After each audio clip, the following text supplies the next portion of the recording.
और नमस्कार दोस्तों। आशा करता हूँ आप सब बढ़िया होंगे, मस्त होंगे नए साल पे।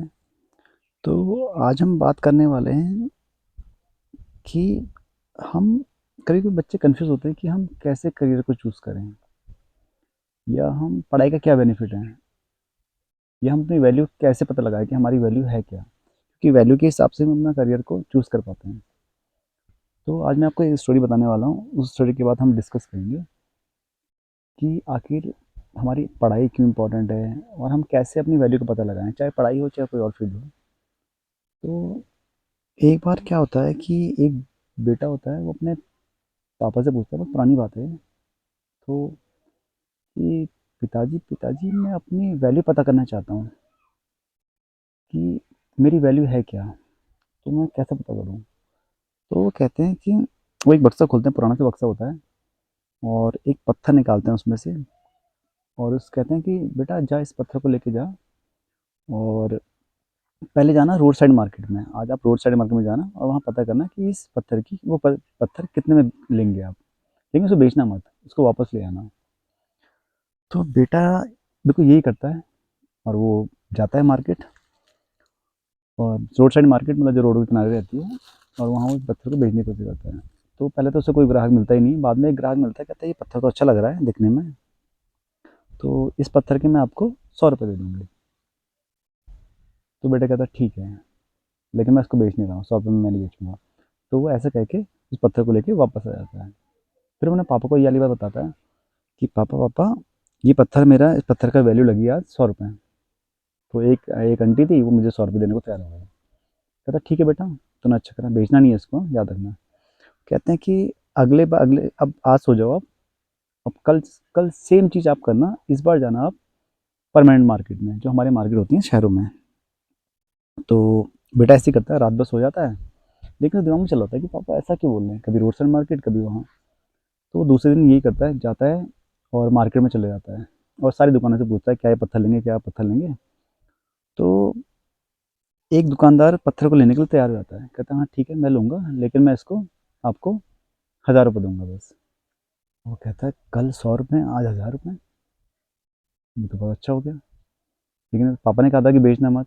तो वो पत्थर को लेके फिर वापस आ जाता है, कहता है पापा पापा आज तो एक अंकल उसको दे पत्थर के लिए 1000 रुपये देने को तैयार हो गए। वो कहता है अरे वाह बेटा, तो ऐसा करना, इसको फिर बेचना मत, आज ही मत बेचना, कल इसको फिर जाना और आप सुनारों की दुकान में चले जाना, जहाँ सोने वगैरह के आभूषण बिकते हैं।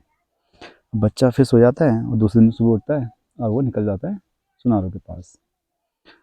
अब बच्चा जाता है वहाँ पे और कई सारे सुनारों से पूछता है, तो एक सुनार बोलता है कि हाँ ये पत्थर तो अच्छा लग रहा है। वो देखता है कि पत्थर में कुछ है खास बात, तो वो कहता है इस पत्थर के मैं आपको 50,000 दे दूंगा। कहता है 50,000, कहाँ 100 रुपये, कहाँ 1000 रुपये, और कहाँ 50,000।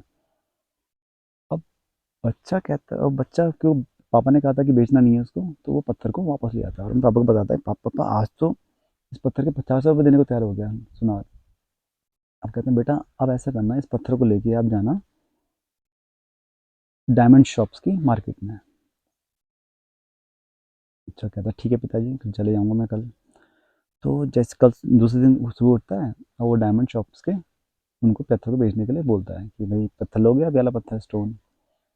अब वहाँ पे जब वो बेचता है तो एक आदमी उसकी नज़र पड़ती है कि उसके हाथ में, बच्चे छोटे से बच्चे के हाथ में एक स्टोन है। वो कहते हैं बेटा ये कितने का बेच रहे हो। नहीं, वो कहता है अंकल आप बताइए आप कितने का लेंगे। कहता मैं आपको उसके 5 लाख रुपए दूंगा। कहता 5 लाख। बच्चा सरप्राइज हो जाता है कि छोटे से पत्थर के 5 लाख रुपए। फिर वो घर आता है वापस, अपने पापा से पूछता है पापा पापा एक 100 रुपये बोल रहा था, 1,000 रुपये, एक 50,000, और अब 5 लाख रुपए। तो उसके पापा समझाते हैं बेटा ये जो है पत्थर नहीं है, ये डायमंड है, ये हमारा तेरी दादी ने पहले से बचा के रखा हुआ है, ये डायमंड है। तो उसके पापा समझाते हैं बेटा तुमने देखा कि इस पत्थर की वैल्यू कब चेंज हो रही है। तो कहता है पापा जब हम मार्केट चेंज कर रहे हैं तो ये भी चेंज हो जा रहा है। तो कहते हैं बिल्कुल लाइफ भी ऐसी है हमारी। जैसे इस डायमंड की वैल्यू किसको पता थी, सबसे ज़्यादा किसको पता थी, जो डायमंड बेच रहा था, जो डायमंड वाले थे उनको पता थी इस वैल्यू, तो ऐसे ही हमारी लाइफ में भी होता है, हमारी लाइफ में हमारी वैल्यू किसको पता होगी? जो उस चीज़ को जानता होगा, जो हमें परख सके, जो उस चीज़ के बारे में जानता होगा। अब जो रोड साइड वाले मार्केट थे उनको पता नहीं था, वो उनके लिए तो पत्थर था। सुनार-उनार के भी नॉर्मल पत्थर था, है ना? नॉर्मल पीपल के लिए वो नॉर्मल पत्थर ही था। लेकिन जब जब सुनार ने देखा और जब जो जो डायमंड वाले एक्चुअल है उन्होंने देखा, तो उन्होंने उसकी वैल्यू को समझा कि हाँ, इसकी वैल्यू तो इस तरह से है और इससे हमें और बेनिफिट हो जाएगा। तो ऐसे ही हमारे जीवन में भी होता है कि हम कभी-कभी हम सही जगह पे नहीं होते। हो सकता है कि हमारे अंदर बहुत टैलेंट हो। इस डायमंड के अंदर बहुत टैलेंट था, लेकिन रोड साइड मार्केट में इसको पहचानने वाला कोई था ही नहीं। ऐसे ही हमारी वैल्यू भी सही जगह पे होती है। अब जैसे हम बोलते हैं कि पढ़ाई से रिलेटेड, पहले हम लेते हैं पढ़ाई से रिलेटेड कि पढ़ाई में कैसे इसको हम फिक्स कर सकते हैं। जैसे कि आप करियर चूज़ करने के लिए सोचते हैं कि हम कौन-सा करियर चूज़ करें। तो वहाँ पे ये चीज़ बहुत मायने रखती है कि आपकी वैल्यू कौन बढ़ाएगा? जगह बढ़ाएगी।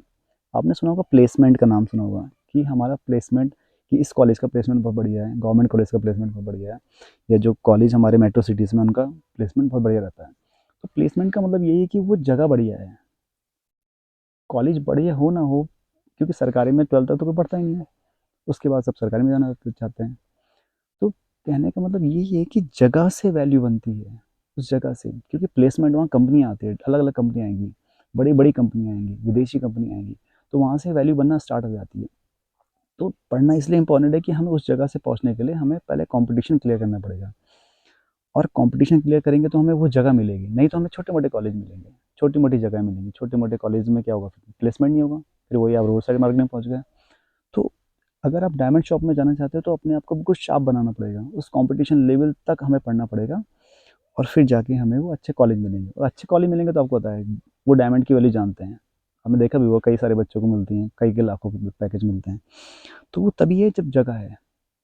अगर हम स्टूडेंट लाइफ को छोड़ दें, हम अपनी रियल लाइफ में देखें, जैसे कोई एजुकेशन फील्ड में ना हो या जो पढ़ाई की फील्ड में ना हो, वो अपने लाइफ को कैसे इसको कनेक्ट कर सकता है।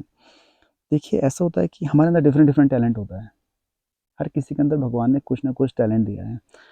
अगर हम उस टैलेंट को सही जगह पे शो करें, है ना, बेकार की गॉसिप में ना लगे रहें, बुराई में ना लगे रहें, बेकार की चीज़ों में ना लगे रहें, और हम अपने टैलेंट को पहचानें। कोई ना कोई टैलेंट हमारे अंदर ज़रूर होगा। कोई सिंगिंग करता है, कोई डांसिंग करता है, कोई कोई खाना अच्छा बनाना चाहता है। आजकल तो आपके करियर्स के कई सारी अपॉर्च्युनिटीज़ हैं। हमारे पास टेक्नोलॉजी आ गई है ना? 4G आ गया है, 5G की तरफ बढ़े हैं हम, तो हमारे लिए कुछ इम्पॉसिबल नहीं है। हम अपने जो टैलेंट है हमारा, हम उसको शो करते हुए हम कोई ना कोई नए से नया काम को शुरू कर सकते हैं। हम लोगों को दिखा सकते हैं कि हमारे अंदर ये टैलेंट है और आप इससे हमसे ये सीख सकते हैं।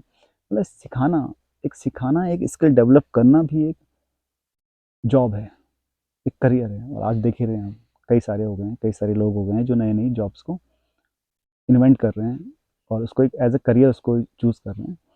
तो कहने का मतलब है कि अपनी वैल्यू को अगर आपको समझना है तो आपको सही जगह पे जाना पड़ेगा। ऐसे नहीं कि हमें बर्बाद नहीं करनी है अपनी लाइफ को, हमें सही जगह पे जाना है, और कोई इम्पॉसिबल नहीं है लाइफ में, सब कुछ पॉसिबल है।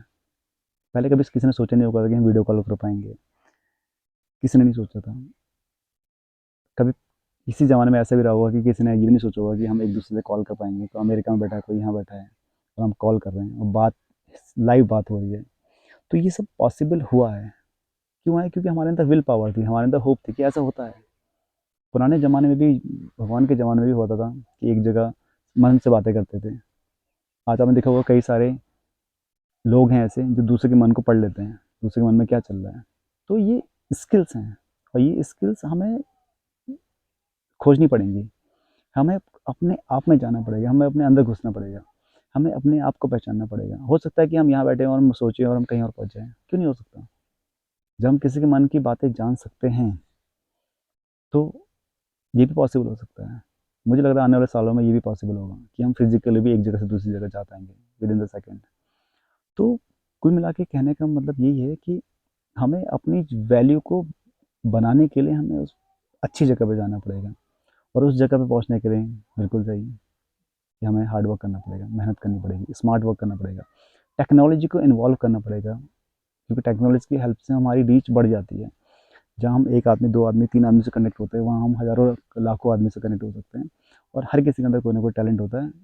मैं यही आशा करता हूँ कि हम अपने टैलेंट को पहचानेंगे और आगे बढ़ेंगे, सब होके आगे बढ़ेंगे। पूरा इंडिया आगे बढ़ेगा, पूरा देश, पूरा यूनिवर्स, और एक अच्छी लाइफ हम सबको देंगे। तो इसी आशा के साथ आपसे विदा लेते हैं। धन्यवाद।